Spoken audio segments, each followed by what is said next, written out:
So maybe let me rewind.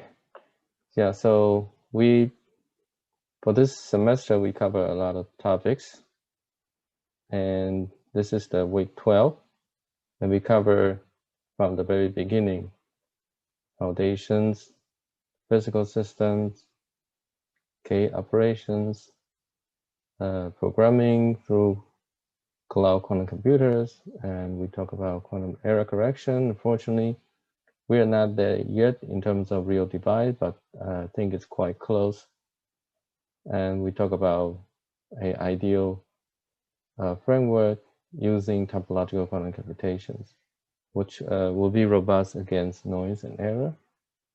And we talk about other ways of implementing quantum computation using adiabatic or measurement. We talk about the entanglement theory and some quantum version of Shannon theory.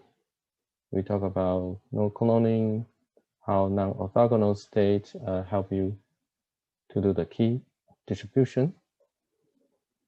Yeah, so maybe, so we have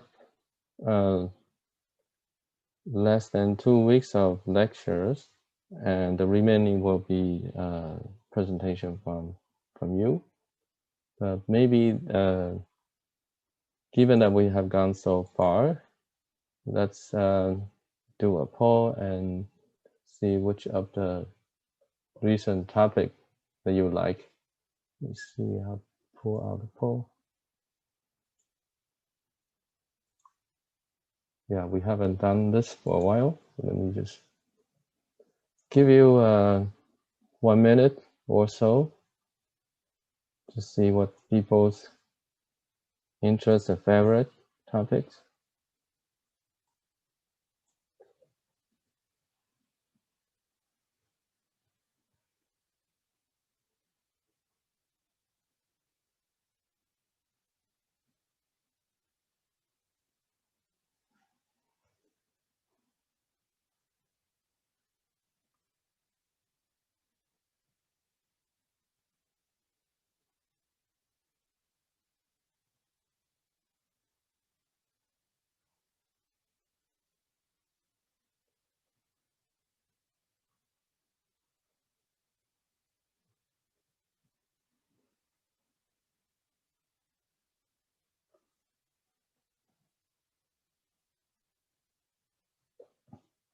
Okay, maybe let's take a few more seconds.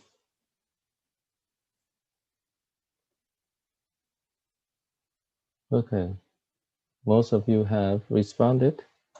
So let me end the poll and share results. Can you see the results? Yes. Okay, let me copy this for the purpose of recording.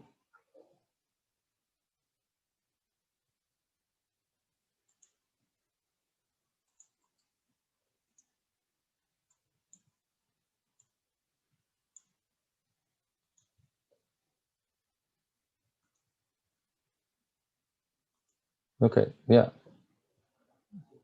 Well, the most favorite is quantum error correction. Yeah, this is indeed one of the most important topic in quantum computation. Without quantum error correction, I think quantum computing is only a theory. Okay. Okay, so today, yeah, first I'd like to remind you of the final presentation selection and presentation outline. So please engage discussion within your group. If you already have a strong preference of one specific topic, then you can just use that. If you need me to give you a suggestion, let me know as soon as possible. But it can be decided by the group without me intervening. Okay? So you need this for the homework due on Sunday. Okay. Yeah, I've already seen a couple of groups have a lot of discussion in the Blackboard. So I encourage other groups to do the same things as soon as possible. Okay, so second, I'm going to review what we talked about last time on quantum Fourier transform and quantum phase estimation. And we're going to finish week, no, I think this is week 12. Yeah, according to this is week 12. Okay, let me just change that.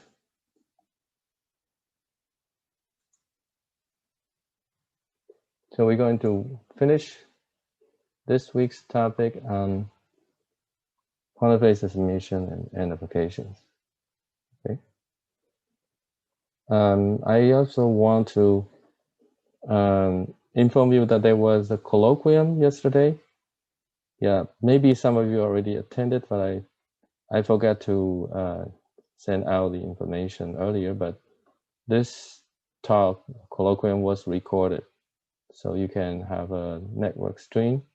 This is the address that you could watch the presentation. Let me see if I have it open up.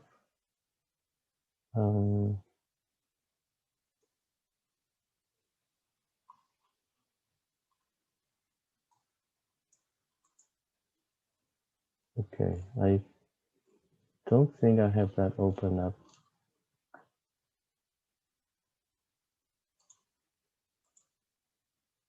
But here's the link. You can go to the department website, the colloquium website, and there is an instruction of how you can access this network stream. It might be some software you have to install or some plugin to your browser. Actually, raise your hand if you happen to be in the colloquium yesterday. Okay, I see 2 of you were there. Okay. So let's review a little bit of what we talk about. So quantum Fourier transform. So it takes a bit string, J1, J2, Jn, and turn it into a phase encoding of these J1 to Jn. So if we ignore the swap, the encoding is such that the coefficient in front of the one state, component 1, has this phase information. The first qubit at this stage has all the bits, and the second qubit has the second bit to the last bit, okay, and so on and so forth, until the last qubit, the one component, has a phase information of the last bit, okay. So it has a nice interpretation in terms of the Bloch sphere, because it's mapping pure state to pure state, also qubit to qubit. So for example, the 3-qubit case, so I might also want to warn you that the representation or the ordering in Qiskit is slightly different from ours. It's actually the reverse. But suppose we are using this. Okay, we have 3, and the transformation in terms of 1, 0, 1 get transformed into the phase information. Suppose this is this qubit. The phase is e to the I 2 pi 0.0101. Okay, the binary representation of that 0.101 is 1/2 plus 1/8. So 5/8. So this is the 5/8 of a fraction of 2 pi. So this is 5/8 times 2 pi. Okay. The second one encode the phase e to the I 2 pi. The second one is this shifted to the left. So it would be this, and that is 1/8 times 2 pi. So it's pi/4. So that's this angle. The last one has a phase information of the last bit, e to the I 2 pi 0.1, and this is 1/2. So 2 pi times 1/2 is pi, so that's the angle. Okay. Yeah, so you can use the Qiskit or Qiskit to see such representation. Let me quickly open that.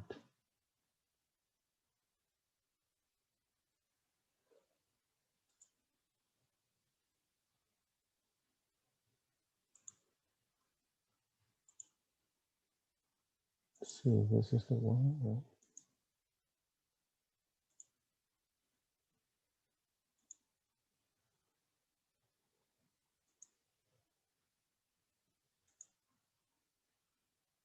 Okay, yeah. Yeah, so what I said about the ordering of the qubit in the Nielsen-Tron, we use Q0, Q1, Q2, or from the least to the labeling from 0 to n or 1 to n, depending on how you start. In the Qiskit would be the reverse. So the most significant digit will be here. Okay. Can you see the notebook? Yeah. Okay, yeah. So let me just show you. Yeah, this is somehow is the reverse, right? So this is 3-qubit example. In our slide, we have Hadamard here. And basically, it's the reverse of this ordering. And the end is a swap. So let me just maybe, okay, just to go back to the slide. Right, so this is what we have: Hadamard, control phase from low, and then Hadamard, etc. The Qiskit has the implementation of the reverse, at least in that Qiskit notebook.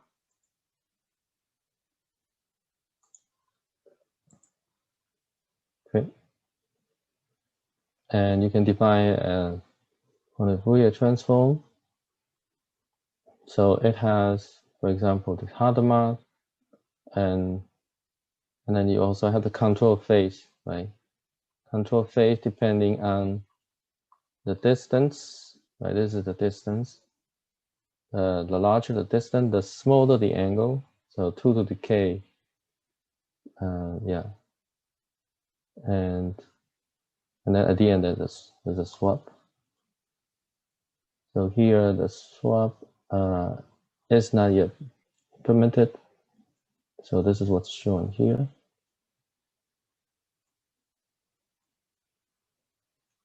Okay, so far here is only, yeah, the example, the function here defined on the 4-qubit only implement one part of the circuit.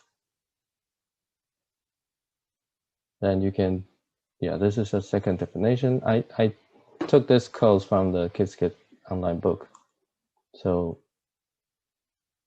then you can do a loop or iterative definition, so that include the next layer. So this was first layer and the second layer, and etc.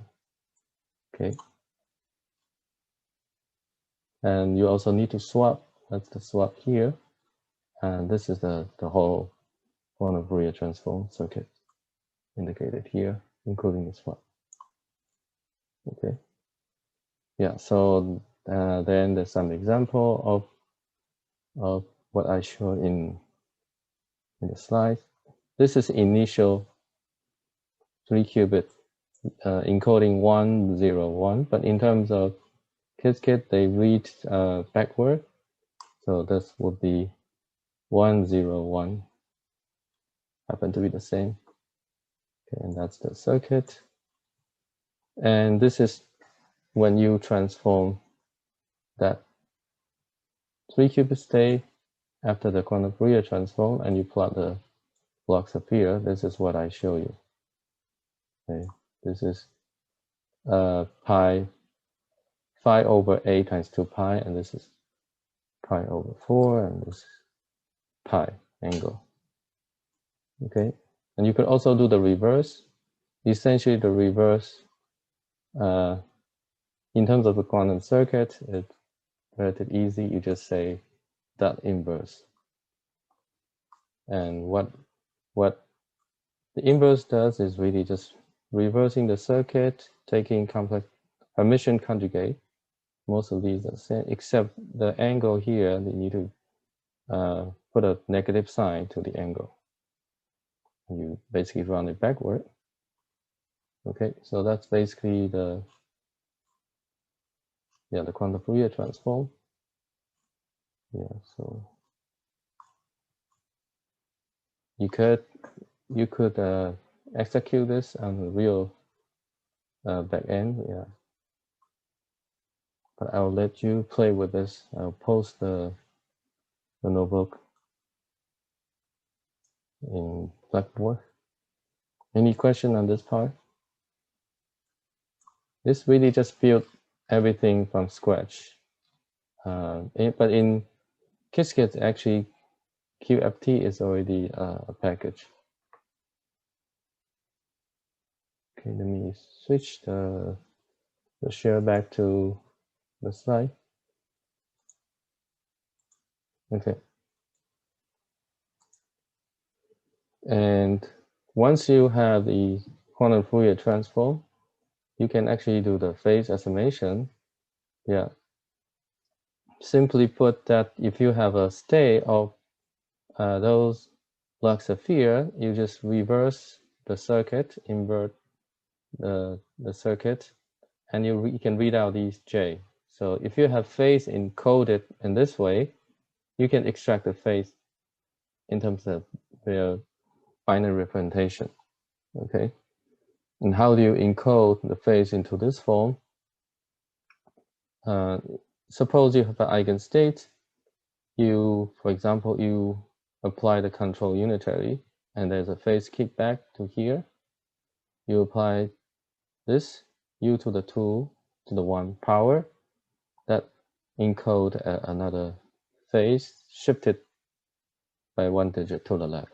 Okay, and then you have to do more and higher power until the last one. This is shifted to the left by t minus 1. So this corresponding to this here. If the phase phi is exactly represented by t digit, then by inverse of quantum Fourier transform, you would get the exact bits. And very often it's not possible to be exactly represented. So there will be some error. So I didn't quote the error here. This means in order to have a t bit of accuracy, you need to have more than t qubit in the first register. Okay. And today I'm going to talk about a few applications, those in blue. So I'm going to mention this approximate projection to eigenstate, then discuss in slightly more detail the order and period finding, mostly the order finding, and which is going to be used for Shor's factoring algorithm. Will not have time to talk about discrete logarithm, nor the hidden subgroup problem. But I'm going to talk about these Harrow-Hassidim-Lloyd quantum linear system and related. And we're going to see a Qiskit implementation. Okay, so this I mentioned last time. So you have, this is what we just discussed. This is the phase estimation, right? So you have a unitary that have a phase. If you do the phase estimation, you can extract the phase phi approximately. But what if the state as the input is not an eigenstate, but rather a superposition? So you still carry out the phase estimation algorithm and try to extract the phase, and you would extract some phase, some approximate phase, then by knowing this number, you also know that your state is approximately projected to the corresponding eigenstate. Okay, so this should be a subscript in. Okay, so then that is going to be useful when we were talking about adiabatic quantum computing. In that case, we evolved the Hamiltonian. But if you were able to project to eigenstates of the time-dependent Hamiltonian, what you could do is, okay, there's an animation. You start with the ground state of a simple Hamiltonian, and you discretely project to the instantaneous eigenstates. That will have a lot of probability of carrying this ground state to the end. Okay, so that's a useful application for phase estimation. Okay, but to implement this using the phase estimation require coherence and a lot of circuit like this, right? You also need to raise the unitary to some exponential power, so which may not be easy to do.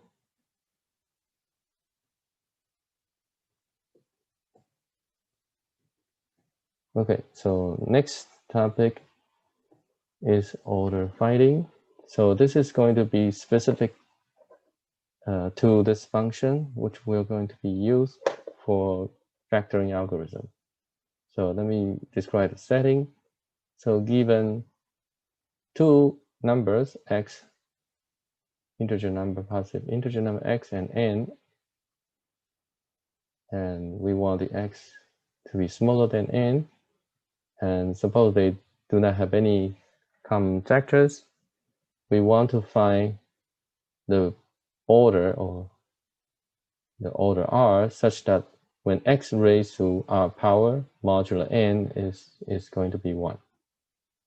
Okay, so for example, it could be n equal to 5, x equal to 2, right? So 2 to the 1 is 2, mod 5, 2 to the 2 is 4, and 2 to the 3 is a mod 3 mod 5. Okay, also 2 to the 4 is 16, and this is equal to 1 mod 5. So in terms of the order, r is 4. Okay, so that's the example. We're going to find this r. R is the order that we're going to find. So how can we find this r? So we're going to use phase estimation, and we're going to define a unitary operator, which essentially is implementing multiplication. So u acting on integer y is going to be defined as x times y modulo n. And since this is only meaningful when y is less than n, so we're going to define that this way. When it's bigger than n, or at least n or bigger, we will not do anything. Okay, this is just because our qubit representation, we will need to have power of 2. Okay, and then n in general is not. Okay, so how to find the order r? So if we can use the phase estimation, and just like that, the u is what we define here, and everything like these has to be represented in terms of binary. So y will be a few qubit to representing this integer. And this is, there are t qubit here to approximate the phase. Okay. And of course, we need to input an eigenstate, but we do not know in advance. Fortunately, that the eigenstate you can verify just by plugging into this definition that the eigenstate are of this particular form, u sub s, s is an integer from 0 to r minus 1, is of this particular form. So this, so e to the minus 2 pi I times s times k over r, and k is this exponent here. Okay, so you have to verify that this indeed u sub s is the eigenstate of the operator with a phase like this. Okay, so this means the phi, right? The phi related to r is s over r. If I am able to input an eigenstate us, then I can create a phase encoding like this, and then using the inverse of quantum Fourier transform, I can get phi r. So put a tilde to representing it to approximate an estimation of the phase, right? And from here you can extract r. Okay, but we cannot input the eigenstate in the beginning, but it's actually okay, because if you see the summation of these eigenstates in superposition, it turns out it add up to 1. 1 meaning that this binary representation, all qubits are 0 except the last one is 1. Okay, so this means when you are doing this phase estimation, you will get an approximate S1 over R. The S is a random. S is random. Let me just write on the left. S1 is random from 0 to R minus 1. Okay, and then you can repeat the process. You will get, so repeat, you will get S1 over R, approximate S2 over R, etc. So you have a bunch of approximation, and then you could try to estimate the R.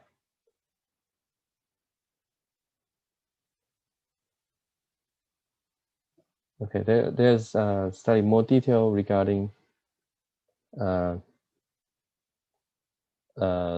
classical method to extract this. I will not discuss that in detail. How exactly you basically is using some fraction to do that. Is using the continuous. And let me just put that word, continued fraction.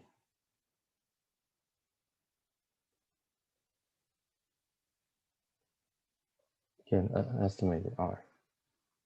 Okay. Yeah. So this is the study more detail, but this essentially I already mentioned the content. So, and the estimation of the error is in order to have a t-bit. Yeah, if you use t-bit, the accuracy is only up to here. Okay. Yeah. Any question?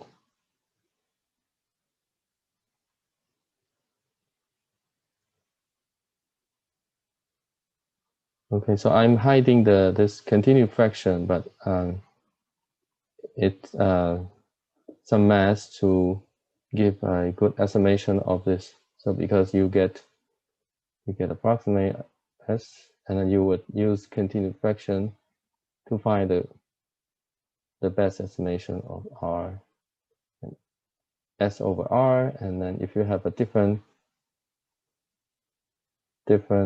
set of these, you could estimate the common R. Yeah, but that's slightly more detail. As long as you understand, there's no problem of not knowing the eigenstates.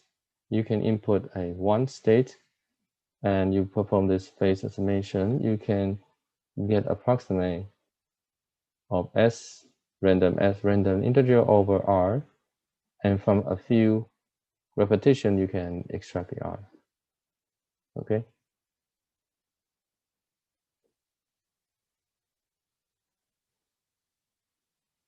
Okay, so, and this order finding algorithm, we're going to regard this as a subroutine, and we can use that to perform the factoring algorithm.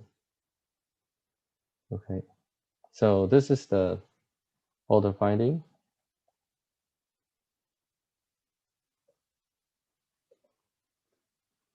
And how is it related to factoring? So there is also from number theory, suppose they don't have a x and n, they don't have common factor, and we know this period R. This is the function that I defined earlier. And you can see that by just multiplying these two, so assuming R is even,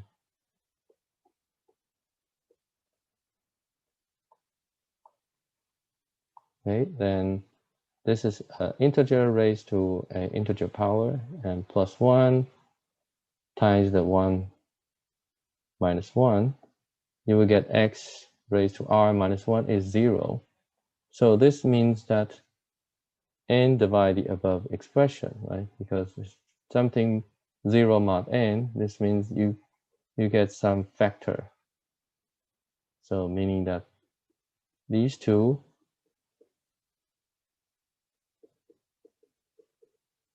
they may be non-trivial factor.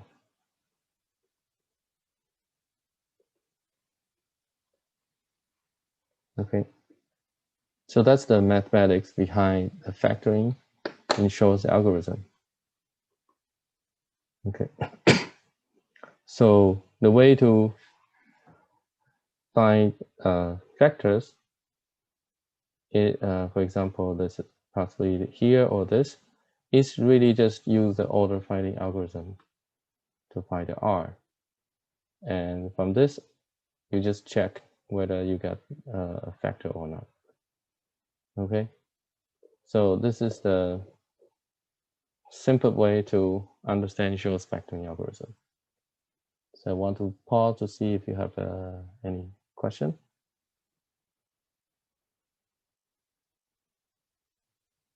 No? Okay. Yeah, so this is an example. I mean, I went over this quickly, but let me just slow down and give you an example. So the simple non-trivial example is 15.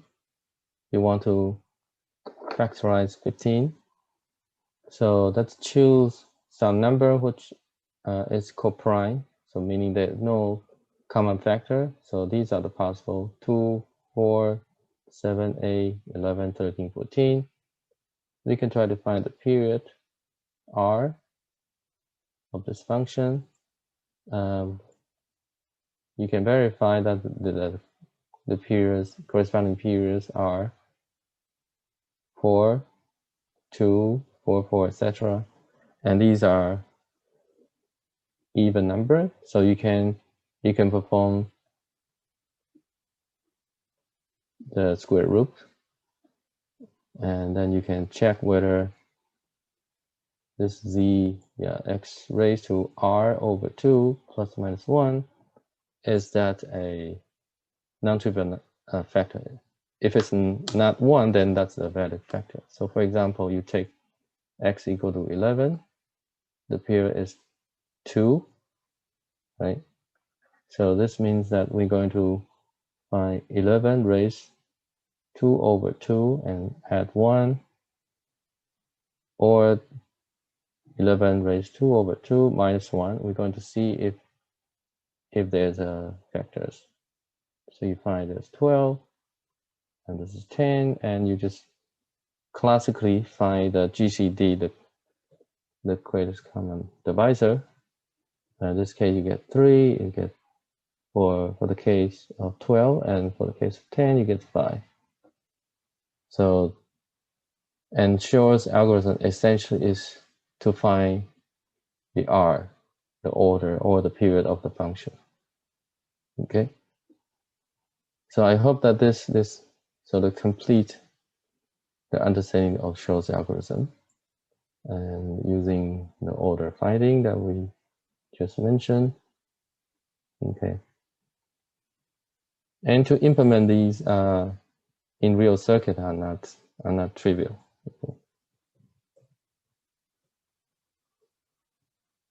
Okay, so this is really a summary of the essence of Shor's factoring algorithm. It provides almost exponential speedup. So if I give you this long digit of integer, can you tell me that it has factor or not? If it's not a prime, can you factorize? So first, testing whether it's a prime or not, it's a simple problem. It's been shown that testing primarity is not difficult. However, factoring a number is not known to be easy. Yeah, the best classical algorithm takes almost exponential time in a number of digits. Okay. Yeah, this is Peter Shor. So he came up with this quantum algorithm. And if we have a quantum computer, then it can quickly give us the R, and from that R, we can figure out the factors. Okay, but I want to stress what is used in Shor's algorithm contain, for example, superposition. For example, this could be superposition of these eigenstates, or it could be the superposition in the phase estimation of the register state, right? All plus plus plus. And we only use unitary evolution, just unitary gate, and we perform the measurement to read out. So such a conceptually simple sequence of operation in quantum mechanics surprisingly allow us to solve difficult problem, like factoring. And this is the reason why people began to pay attention to quantum computing when Peter Shor came up with this algorithm, because factoring can be used to break the RSA encryption, and that would be a huge consequence. Okay, so I mentioned this RSA, so I don't want to go through the detail. This is a public key cryptography. There is a secret key and public key. So E and D, one of them is used as a secret, the other is used as a public key, and you announce the public key, and anyone who wants to send you a message would use that key to encode. Basically taking the message raised to some power, you can decode by taking your secret key. And you can also identify yourself by encoding a message for the other party to verify. Okay.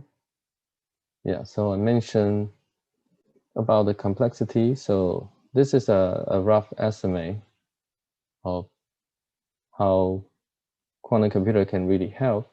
So suppose it takes 1 second for classical computer to factor a 30-digit number, and also for a quantum computer factor 30-digit number. So we assume for such a task, they perform the same time. And if you want to factorize 50-digit number, classical computer would take 800 seconds. On a computer, only less than 5 seconds. So this scaling will become very dramatic if you're dealing with 250, for example, the classical computer. Of course, the classical computer nowadays perform faster than this. But assuming this is 1 second for 30 digit, 250 digit integer require 10 to the 17 second to factorize. And you can have a sense of the scale if you compare the age of the universe is roughly 4 times 10 to the 17. On the other hand, if we had such a quantum computer, it can finish the job in less than 60 seconds. So that's less than 10 minutes. Okay. So I think this shows you that this exponential speedup provided by quantum algorithm can be dramatic and has a dramatic consequence, right? Because if you can break the RSA, a lot of secrets will be broken, and the transactions, bank, internet would no longer be secure. But as we pointed out, you could also use a quantum key distribution to replace this. Okay. Yeah. Any question on Shor's factorings and order finding algorithm?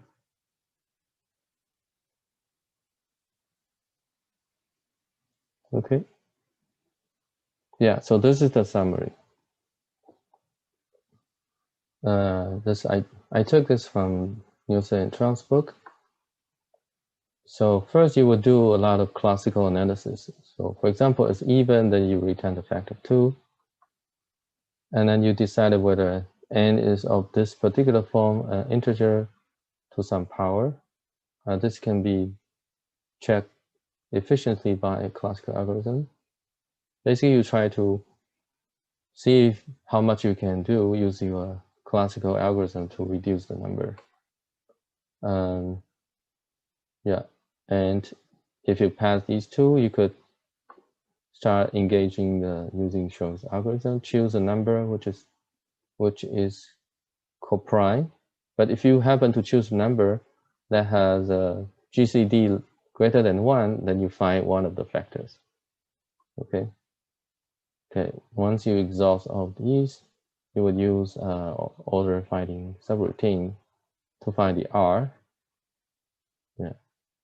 Then you also use classical method. You can calculate the factors. Okay. So let's say if you don't get R to be even, let's suppose you get R is an odd number, so then you would have to repeat to choose a different X, and then try this again to see if you can get an even R.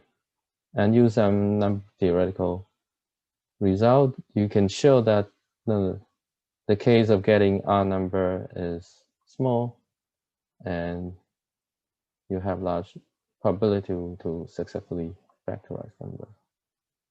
Okay. Yeah, I think that there should be something added here. You could check whether n is a prime number or not. So I may also add using the SIF of error tab something like that. Can you say louder? There was an algorithm invented by the ancient Greeks called the SIF of Eratosthenes that computes and checks for prime numbers. And yeah, the primarity test I think was proved in around 2000. Really? I'm not sure. To be easy, so primarity check. Oh, I see. So it's So I'm not sure the Greek method is efficient or not, because it's only proven. I think it's square root of n. Square root n is probably not good because right. Yeah. Of course, you can just check. Yeah, you will find number from 1 to square root n and then check whether it's a factor or not. But this is not efficient, right? Because you require square root of n. And n, when we talk about complexity, we always express in terms of log. Right? So square root of n is roughly this. So it's exponential in number of digits. Okay, but primarily test has been shown to be easy. It's a polynomial time. Polynomial time. There's a polynomial time algorithm to do that.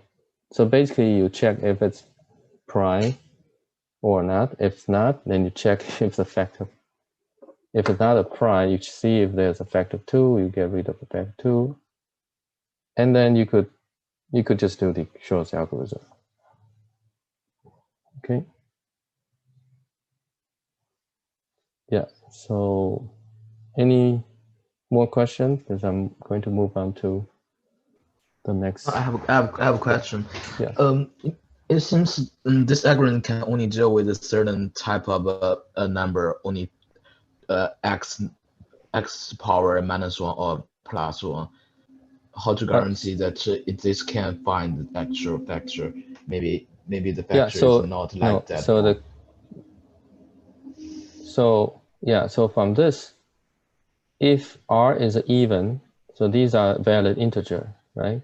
Yeah. That means this is 0 mod n. That means n divides this expression. I mean, if you can find this form, then it's no problem. But how to guarantee that there exists that form of a factor? You choose an x randomly.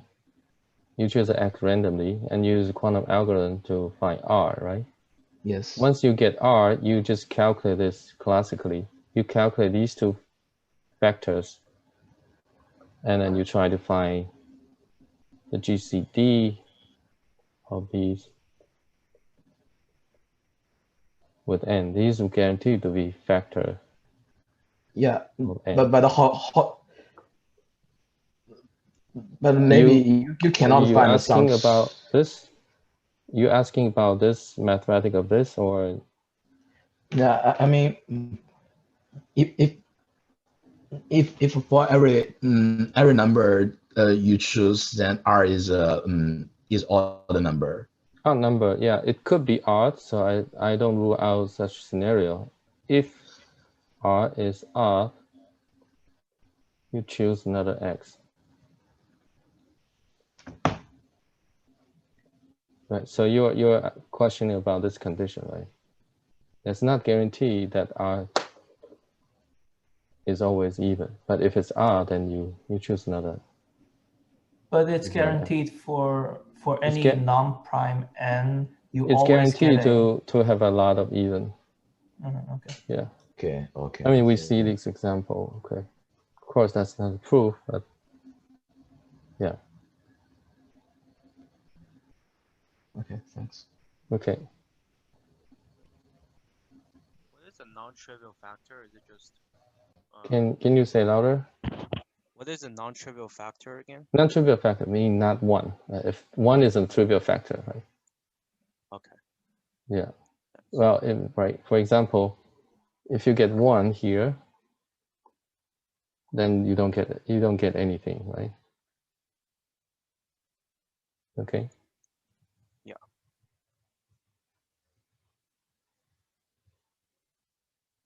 Okay, so the next topic is quantum linear system. Yeah, so basically the problem is this linear equation, a matrix, n by n matrix, times a vector x equal to b, and b is known. It should be a vector. And you want to solve x. Okay, so you think that this is a simple problem. It's indeed simple, but in the sense of complexity, it's solving this would take to the order n cubed roughly. And in terms of number of bits, this is exponential. Okay. And the complexity of this the quantum algorithm is log n, so it has exponential speedup, right, compared to this. Okay, but also need to have some requirement. Of course, this k, the condition number, is the largest eigenvalue divided by the smallest. This k cannot be as large as n. Okay, and so S is sparsity, epsilon is the error. Okay, so yeah, so I mentioned the classical algorithm is order n cube, and this could be very useful in some machine learning tasks. Okay, so here is the detail of the algorithm.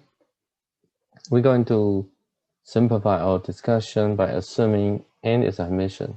Okay, if not, you could do this, right? You could just put in a off diagonal form, then A prime would be Hermitian. Okay.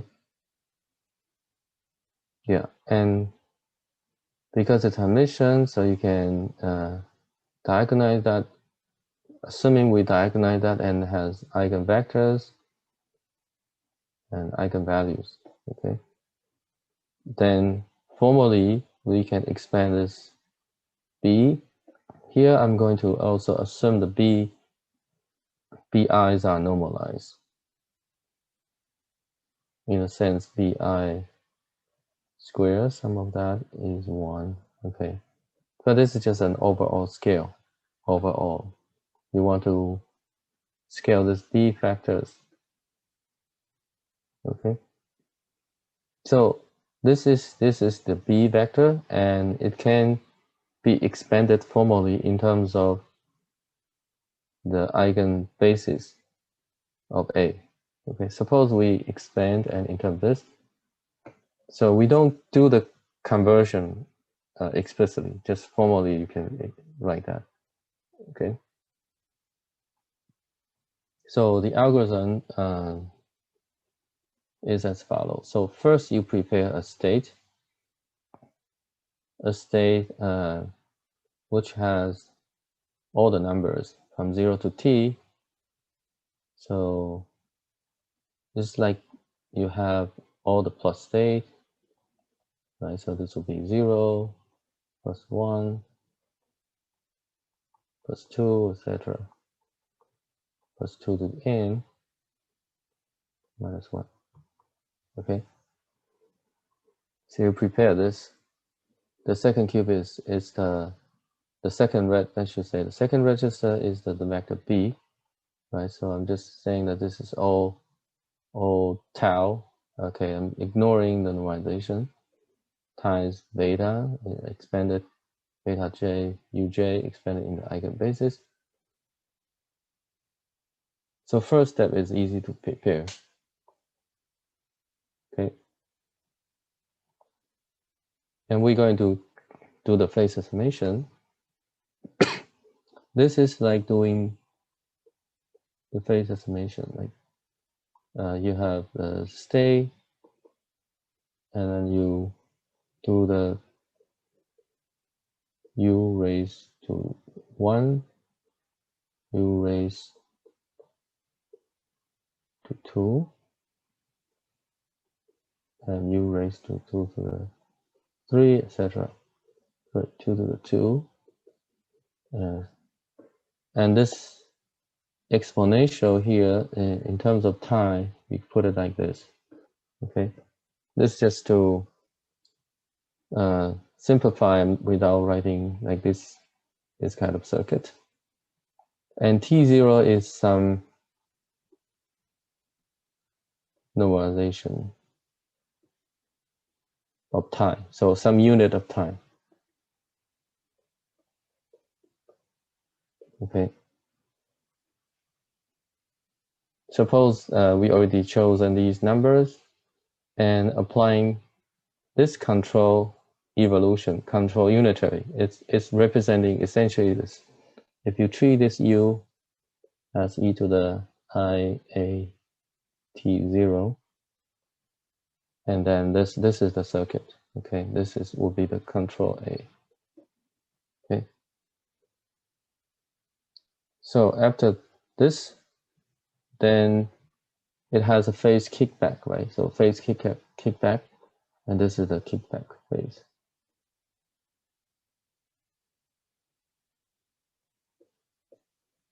Okay, because the system, this is the second register, has an eigenstate uj. Uj has a phase eigenvalue lambda, so it has an induce a phase e to the I lambda j times the time and the overall unit, right? The coefficient is still the same, still beta j. Okay. Basically, this is just doing the phase encoding, okay? But our goal is to do the inverse. So in some sense, we want to do this, right? If we can, in terms of eigenvalue, we would need to invert, right? Invert. We would need to do this. Right? A is, so let me write A is this, right? And then A inverse would be this. Okay, and we want A inverse to multiply B vector. So if I do that, let me just write this, because I expand B in terms of that, and then applying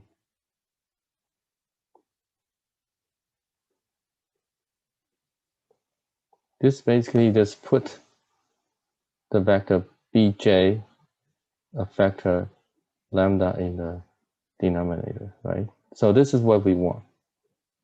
We want this. Okay, so what you're going to see is we want to extract such a state. Okay, and we want to invert the eigenvalue.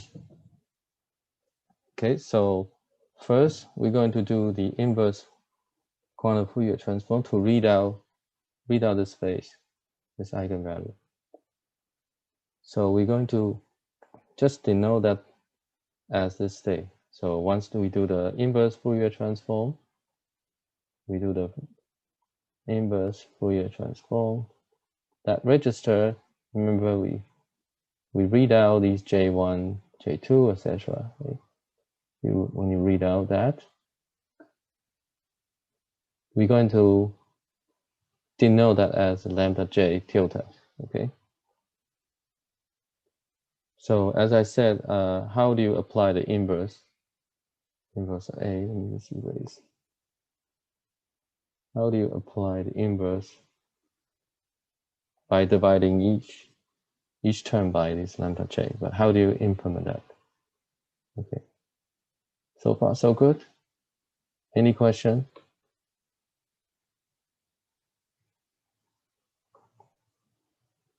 I'm still trying to prepare that detail of the algorithm. So we prepare the state, and then we do the phase encoding, and then we do the inverse Fourier transform, right? So this so far here is still what we have, right? Remember, if I read out, so I'm going to do the phase estimation, but without measurement.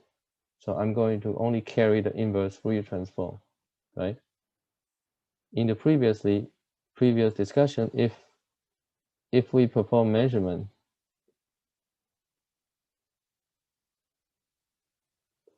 then we will collapse the B state to one of the eigenstate approximately, and you read out lambda j tilde. Okay, but we don't want to perform the measurement yet, so we keep this superposition. Okay, and then somehow we want to bring this eigenvalue to the denominator. Okay, So that's the goal. Okay. Yeah, how do we do this?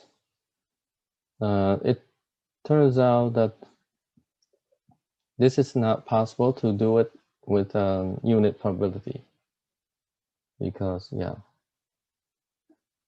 of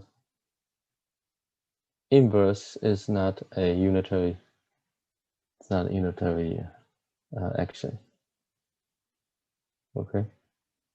So, but as long as we have some finite probability, then we'll be fine. So the way to do that is, let me make this bigger. Is we're going to assume we have access to a control unitary. So the way to do the control unitary is that controlled by this lambda j and appending an ancilla qubit in 0. So I want to do the control unitary so that it's going to make a superposition, turn the 0 into a superposition of one state that has some constant over lambda j, and some other portion has 0, but with the corresponding coefficient like this. So they have to normalize to 1, right? Okay. This is the crucial step. You need to rotate this 0.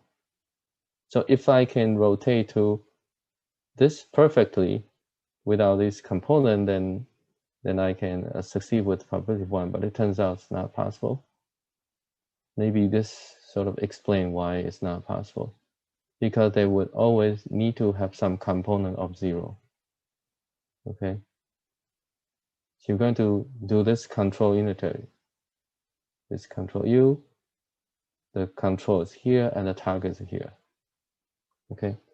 So that's I think this is the crucial part of this algorithm.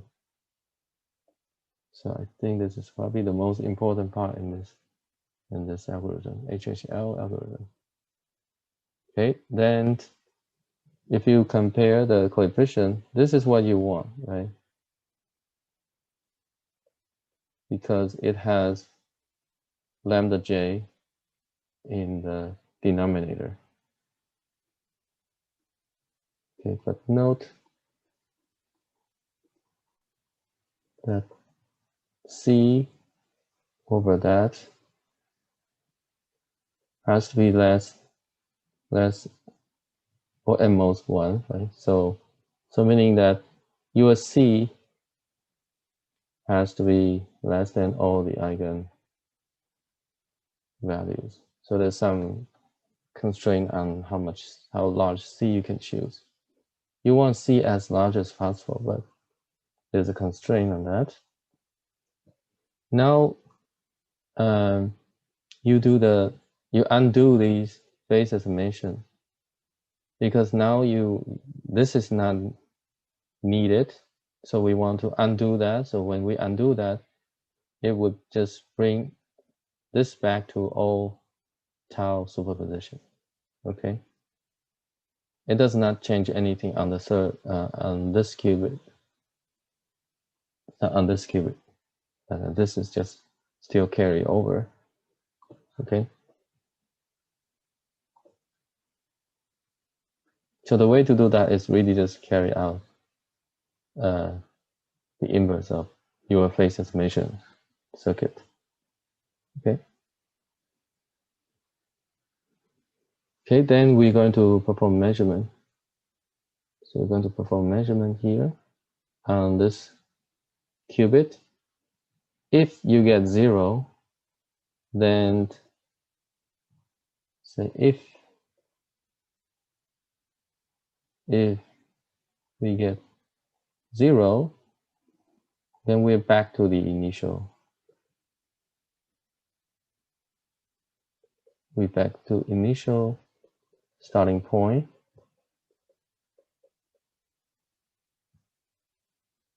Right, let's back to this initial starting point. Okay, you have to do a phase estimation. Okay, but what I really mean, is this back to original? Back to starting point. Go back to the previous slide. This was the initial starting point, right? Psi 0 is this one. Meaning that if you perform the measurement on the ancilla and you get 0, then it means that we fail to get the inverse. But it's okay because we return to the original starting point. We can just try again. And until when we get the 1 result, then we get this state, and this state, right? And the coefficients exactly what we want. And that's the inverse applied to the B vector. Okay? So that's the algorithm. Any questions?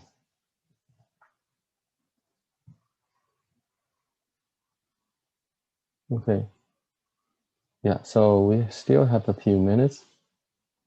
So I show you some of the, I already show you some quantum Fourier transform. Last lecture, I show quantum phase estimation. So maybe I'll just focus on this. So I do have additional notebook from the Qiskit book, but maybe let me focus more on the HHL algorithm. As I said, it's built in Qiskit. Let's see which one is.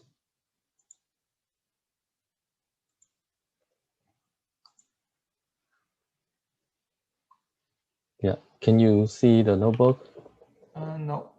Not yet. It's frozen. Okay, so let me share that.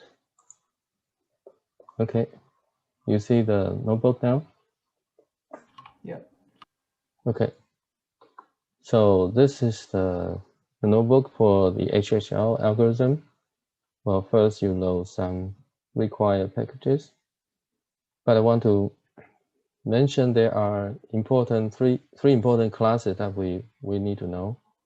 The first one is this class QPE. Basically, it's a module that's going to solve for eigenvalue using quantum phase estimation.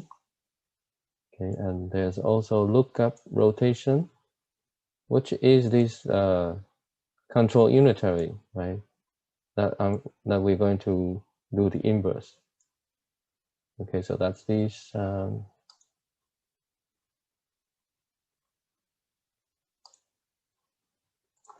This part that I emphasize. That's this part. Okay, do the control unitary. Okay.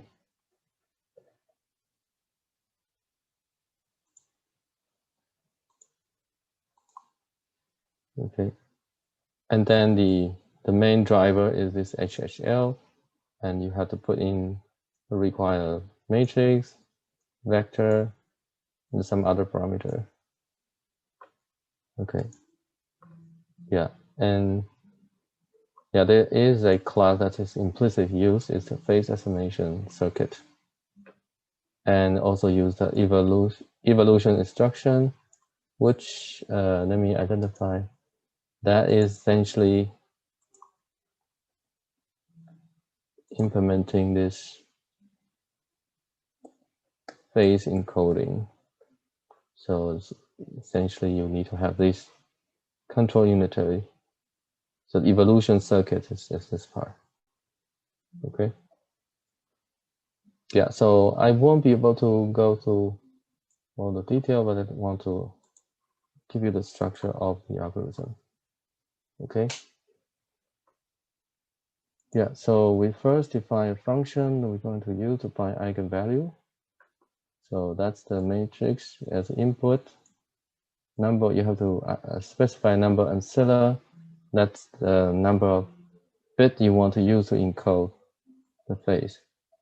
Number of time slices. This is really just how you do the approximation, the decomposition of the circuit. then you have to see if there are negative eigenvalue. So remember our phase is e to the I 2 pi phi. So we didn't specify with whether it's positive or negative. For the discussion we have so far, we have been assumed that it's positive. So if your eigenvalues contain negative eigenvalue, you need to have an extra qubit to denote it's a negative value. So that's just some slight complications and that's described here. Okay.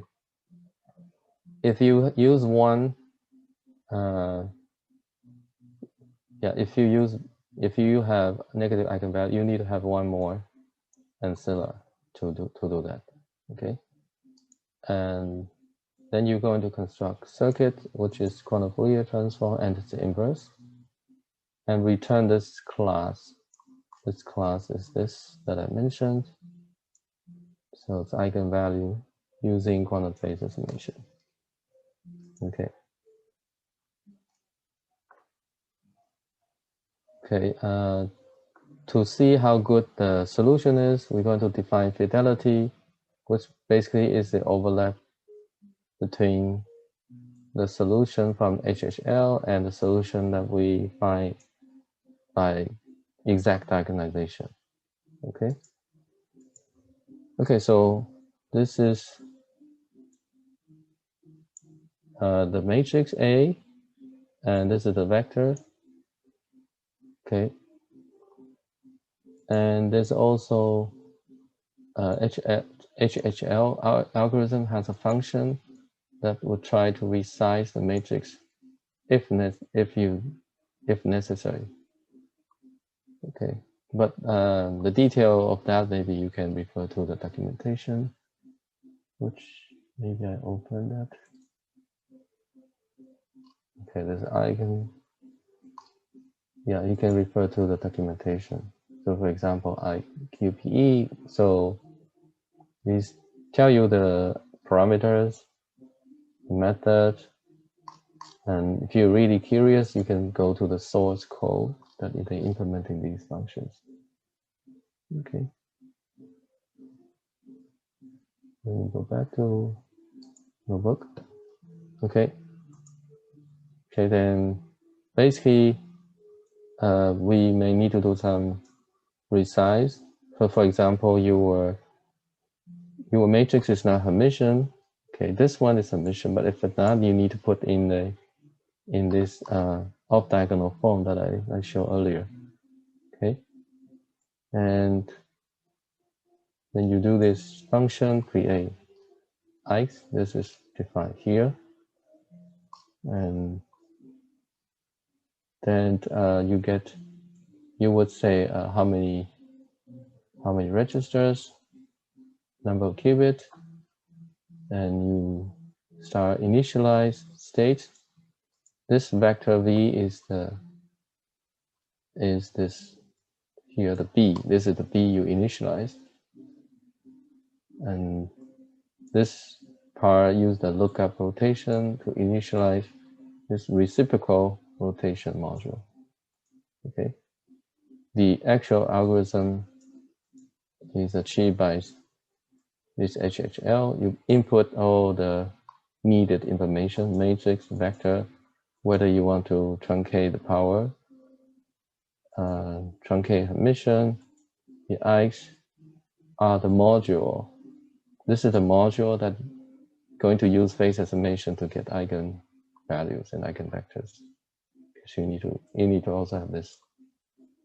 And the initial state and the module that is going to find the reciprocal rotation. Number of qubit, number of ancilla, original size. Okay. So basically, you specify these and call this an algorithm, and you simply run the algorithm on certain backend. And here we use state vector simulations. And you print out the solutions, and you have some classical solver. You can solve the exact inverse, and then you compare this. Okay, Yeah, so in this case, yeah, this particular case, the fidelity is really high, almost 99.9%. Okay, and you can output some information about the circuit width and depth. So in order to do that, you see that they use 7 qubits, and the circuit depth is 100, about 100, and CNOT gate is about 50. So this is probably not going to do very well in the actual device. Okay, so you can play with this notebook, change the matrix. So I change that to a sign, and you can run it again. So I want to point out that, for example, if the matrix A is not Hermitian, right? In this case, when you are doing these matrix resize, it would tell you the input matrix is not Hermitian. It would need to be expanded. So this is the expanded version, which is the off-diagonal form that I mentioned. Then it will tell you the truncate Hermitian is true. Okay. And you run this, and you can compare to the classical solution. The classical solution uses the modified matrix. So in order to do the fidelity, I had to just keep part of the solution. Okay, you just keep this, because the other would be would be related. I need to check whether I'm actually using the correct B to compare the fidelity. Okay, so that's essentially the HHL algorithm. There's that hiding under the rug because the Qiskit already has packaging this HHL algorithm. Okay. Any question?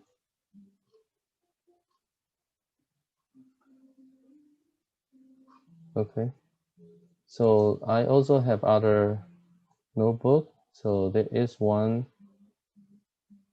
This is I showed last time. This is phase estimation on the S gate. Okay, and there is also one from the Qiskit book. The example here, I think, is a 4-qubit example. Okay. Wait. Yeah, it's 4-qubit. This is Fourier transform.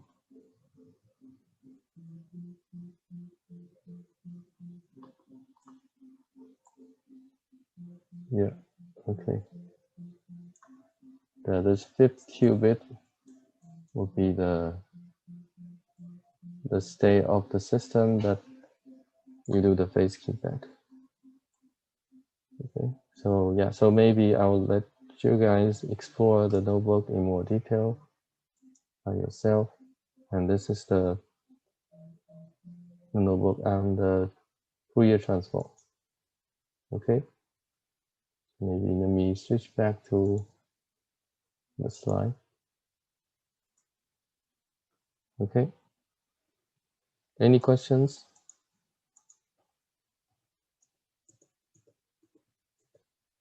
Okay, I think that's the end of this week's material. And as I said, we are down to the final week of the lecture. Just go back to the list of topic.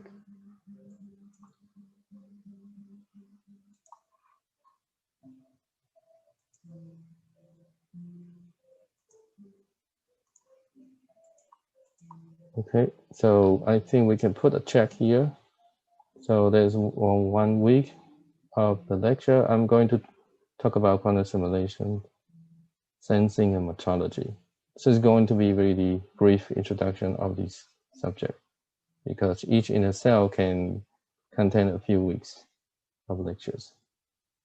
And I'm also looking forward to your final presentation. Okay. Any question or comment? If not, that's an. Homework is due this Sunday, right? Yes. Thanks. Can you say louder? Yeah, that was my question. Oh yeah, the homework is due this Sunday. Yeah, Sunday. That include the group discussion on the final presentation. You need to present an outline. Okay, thanks. Okay. Any other question? Okay. Let's end the lecture here and see you next week. Okay, see you.